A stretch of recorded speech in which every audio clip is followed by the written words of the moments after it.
you want to represent yourself, then I'm going to hold you to the same standards I would hold Mr. Bickert or any other attorney.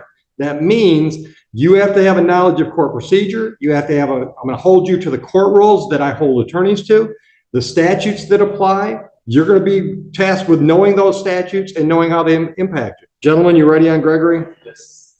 Appearances? Good morning, Your Honor. Mohammed on behalf of 486771. May it please the court, Your Honor. Tyrone Bickert appearing on behalf of Mr. Shantez Gregory, who's present to my left. What are we doing? Your Honor, Mr. Gregory had previously missed the exam date. He set the state. First, I would ask the court what we call his case. I think we did that one. Check it. Yeah. Fair enough. Your Honor, I have had several discussions with Mr. Gregory. It was my intention to set this case for an exam. As the court is well aware, one of my duties is to, I'm tasked with, if I have concerns about my client's competency to stand trial, I'm to bring it to the court's attention. In this case, my concern is with the second part was the ability to assist in the defense. Because in my conversation with Mr. Gregory, I'm having a very difficult time with trying to get Mr. Gregory to just have basic conversation with me about like, hey, this is the next step in your process. This is what is going on. I don't know if that's because Mr. Gregory doesn't. I don't know why. I mean, so I don't. In giving examples, I don't mean to say. I'm not saying Mr. Gregory doesn't. I'm not saying he doesn't like me or he does like me. I'm not saying Mr. Gregory can't understand. I don't know why it's going that way, but it does cause me concern as to whether we could proceed without a competency referral, because I don't know why we're having these difficulties. And so I would any assistance from the court I would welcome, because Mr. Gregory's case is not one that, given the delays with the forensic center and the extended amount of time that I would anticipate this case dragging out. Yeah, I don't want to refer. It might not be in his best interest. Exactly, Your Honor, and I think that this is a case that could have a much quicker resolution. Right. But again, as an officer of the court, I am tasked with that duty, and I do have that concern. Sure. I don't know where we're at. I don't know why that's happening. All right. And I believe I haven't had enough conversation with Mr. Gregory to know what his background is with regards to to anything. Right. Yes, sir. I've called him several times. Very difficult to talk to. I've been trying to schedule court dates for the last few weeks. Okay, let me stop you right there. You don't get to schedule court dates. I schedule court dates. I schedule court dates. Yeah. Okay. Reschedule. People out there get to ask about court dates. I get to schedule court dates. So if he hasn't scheduled a court date for you, that's not on him. Just to be clear. So if one was missed, can I come down here and reschedule? Because that's what I did. Okay. Yeah, but we gave you the date. You showed up and said, I missed my court date, and we gave you a date. Right. That's what I was trying to do for the last few weeks. Okay. Make it a lot faster to get over with. So. Okay. All right. So you understand what he's telling me? Actually, I feel more than competent, to get it taken care of. That's why I'm here today. So okay. The only problem I'm having is very difficult to talk to him. Like I said, it's pretty simple, Well, let me tell you this. And Mr. Bickert and I have worked together a long time. He's not the best communicator. Okay, but he knows what he's doing. Right. So at this point, if you don't want an attorney, then we can have that discussion. But if you want an attorney, I'm telling you, this guy has the knowledge to help you through this process. But he's got to do things. I hate to use the word again, but there's a process he follows to get you through this process. Okay. He's got to have some basic conversation with you. He's got to make sure you're understanding him. He's got to have you make some decisions along the way. Okay. But there's a way that he goes about that. Now it sounds like, maybe I'm wrong, but it sounds like because of your frustration with getting a hold of him, you've just thrown up your hands like, I don't want to talk to you, buddy. All right, I'm not asking anything. All right. If there's just been that breakdown in communication, that's probably fixable. All right. Because what he's telling me, and I agree with him, is if he can't have enough conversation with you to be comfortable that you're competent to move forward in the process, then he's going to have to ask me to send you for a competency exam, which is probably going to take 2 months minimum.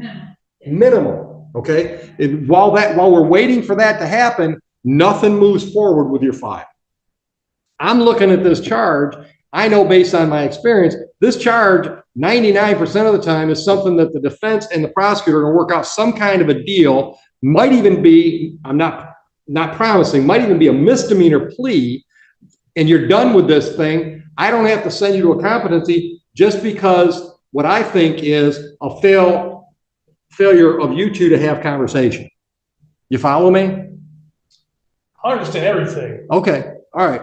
So my question to you is, do you want to have some more conversation with Mr. Bickert? See if you can do something on this file today? Do you want to say, I'm going forward without an attorney? And then we can have a totally different conversation.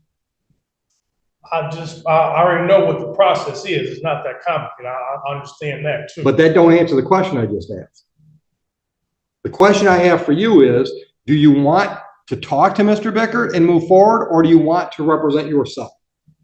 I can represent myself, really, because he's really not telling me anything. I've been trying to get you. Understand, if you want to represent yourself, then I'm going to hold you to the same standards I would hold Mr. Bickert or any other attorney.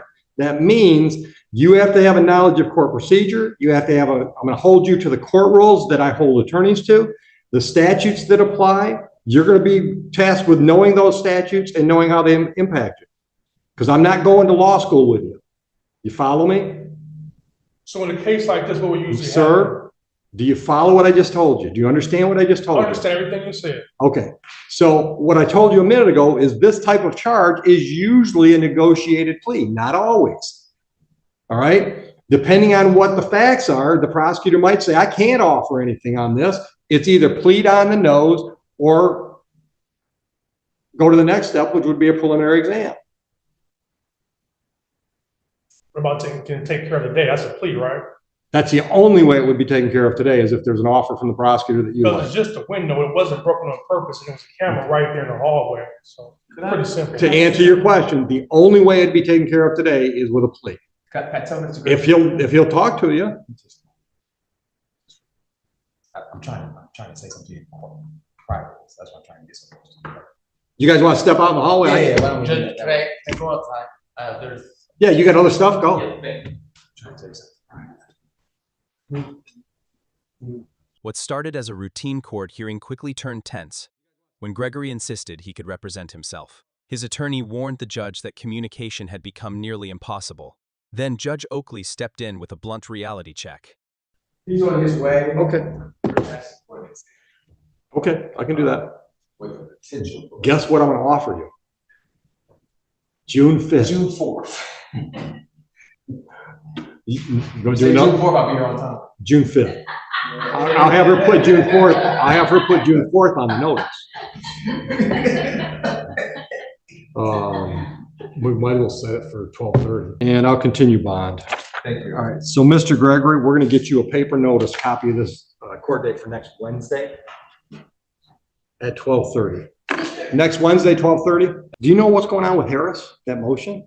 Jamel Harris. So she said, I think she mentioned something about her not getting discovery, but it was sent. No, but I mean, it's supposed to be 11:30. Is there an attorney out there to argue the Yeah, motion? she's here. Okay, I'm ready. all right. There's a slight issue in the case. We're good? Okay, I'm sorry, that was 1:30, correct? next week. The exam reduced. 12:30. 12:30. This is on Harris. Good morning, Your Honor. Mohammed on behalf of 86771. Good morning, Your Honor, and good morning to your staff. Alana Altler, number 87128, on behalf of Mr. Jamel Harris, who stands to my right. Mr. Harris, could you please state your first and last name? Jamel Harris. Thank you. Counsel, last name? Altler, A-U-T-L-E-R. A-U-T. L-E-R. Just how it sounds. Okay, Mhm. thanks. All right, sit. Are we ready? Yes, Judge, if people are ready to move forward, I'd like to request a mutual order of sequestration with an exception to the officer in charge. Okay. Okay. All right, well, we're gonna do a motion first. Okay, we can. Yeah. So this is defense motion to dismiss. Yes, that's correct. Now, I understand you didn't draft the motion. You just kind of got stuck arguing the motion. That's correct, Your Okay. Honor. I took over the case. Okay. So first of all, with your acquiescence, I want to try to save us some time. Okay. So first of all, I think I remember this file correctly. I might not, but I think I remember that the last time I ordered discovery, we had the discussion about there might be a request to dismiss, and I explained to Ms. Phelps, this was hers, right? Yeah. Yes. I explained to Ms. Phelps my attitude about discovery. Sure. Because I think what's at issue is digital discovery, right? Yes. Okay. So I'm old. So I've been doing exams long before anybody had body cams. We did a lot of exams based on incident reports.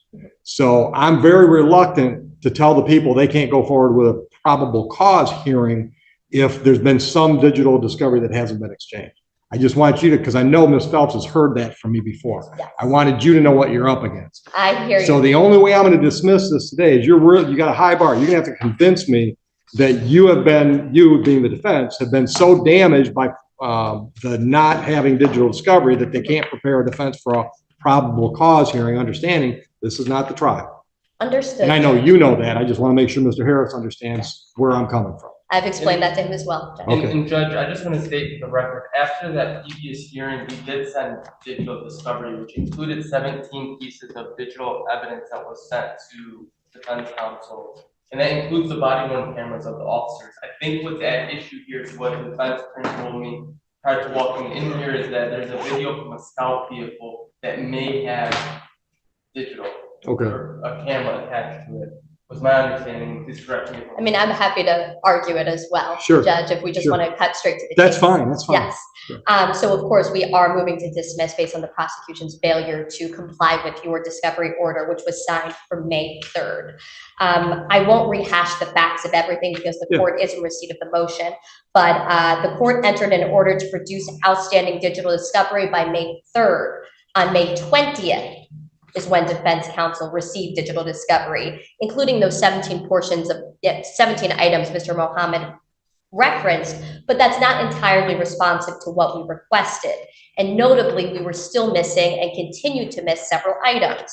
Number one, scout footage from Officer Green's vehicle, which is relevant because it transported my client to DDC or the jail for that jurisdiction. That is important because it could potentially contain statements made by my client, which would then fall under MCR 6.201B, which means the prosecution must hand over any sort of recorded statements by my client.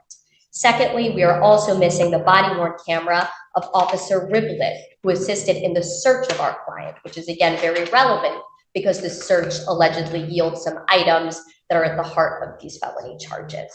So because of this, we're also arguing that that body-worn camera footage could be exculpatory because it determines whether his Fourth Amendment rights were violated. So even if this prosecutor is unaware of whether this evidence exists, Your Honor, he is still responsible for providing it under Kyle's as well as Chenault. This is, again, an issue with the Michigan court rules because the court rules state that this discovery needs to be provided within 21 days of request. I think defense has been more than flexible in waiting for this. We have a signed discovery order from May 3rd. 27 days have passed since the court's order and 38 days since that order was filed on April 22nd.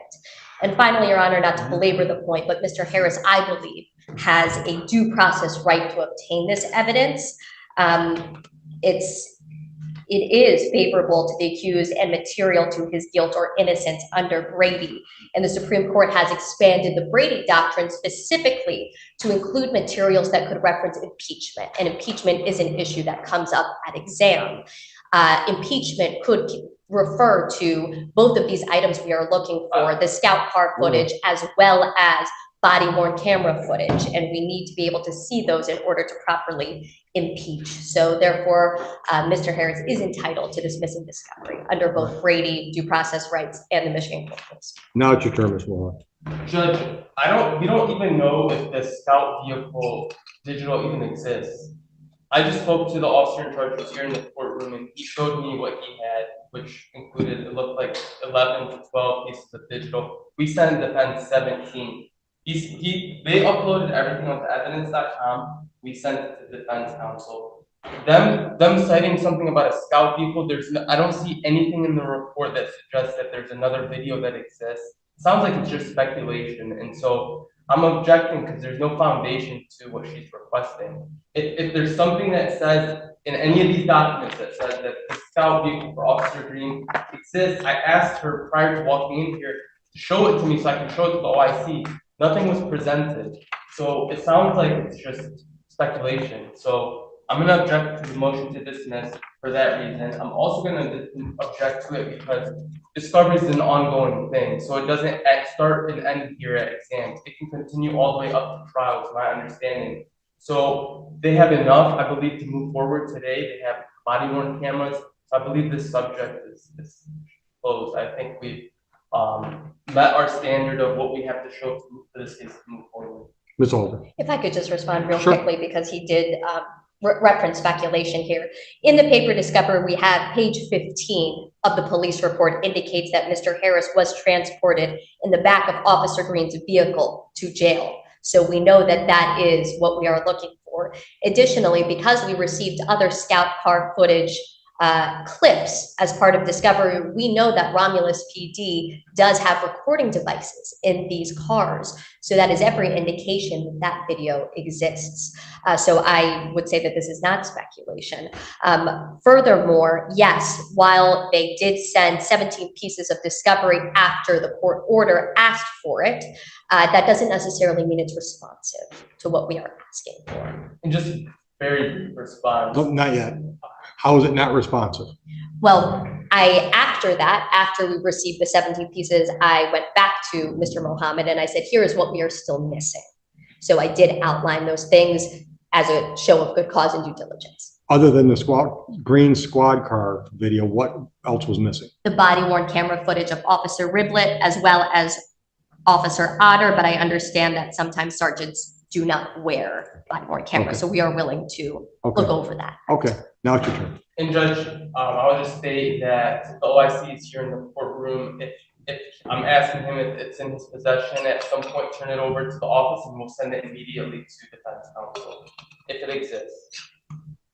Okay, For the scout vehicle footage of Officer Green, and if Sergeant Otter's body worn camera was activated during this interaction. and another body cam, Officer Ridlin? Riblet, yes. Ridlin. That's a new name for me. Otter has no body cam. Sergeant Otter, Your Honor, with that body cam. Okay. Officer Ridlin, maybe. Ridlin is who? He doesn't know who that is. He's not one of ours? He's That's why Inkster PD. that's why I don't know the name then. Inkster PD? What was his role in this? He performed part of the search for Mr. Harris. That was Officer Christopher Cozero. He assisted. Again, I'm just going off the information that was given to us in paper discovery. Okay. All right.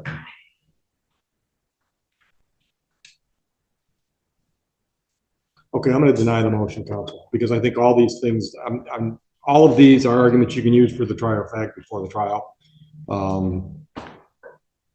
As once again, this is a probable cause hearing. I think there's enough information that's been exchanged to have a probable cause hearing. Understood, Your Honor. So are we ready for that? Yes, Judge. All right, let's go. So I'd like to introduce pursuant to 76611B, a MSP lab report that shows that the drugs recovered from the defendant in this case tested positive for cocaine. One of the items was for 1.493 grams, the second was for 0.501. This was sent to defense counsel and I'll present it to them now.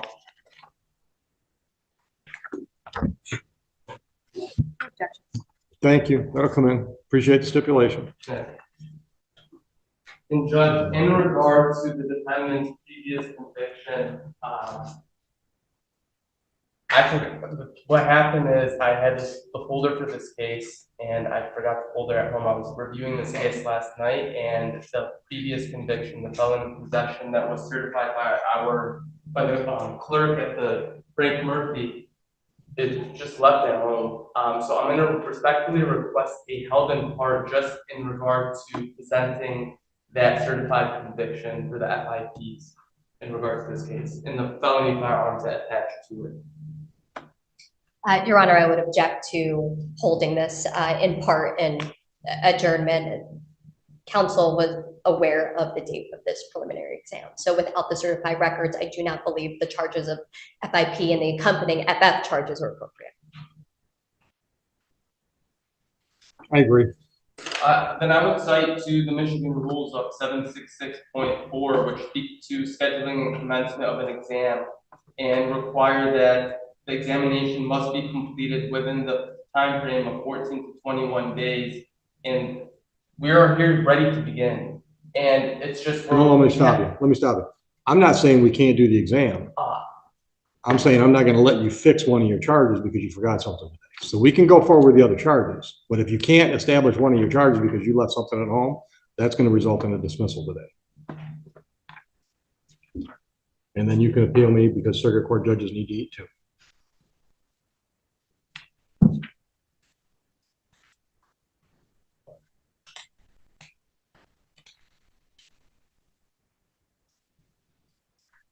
Your Honor, may I have a second? Sure.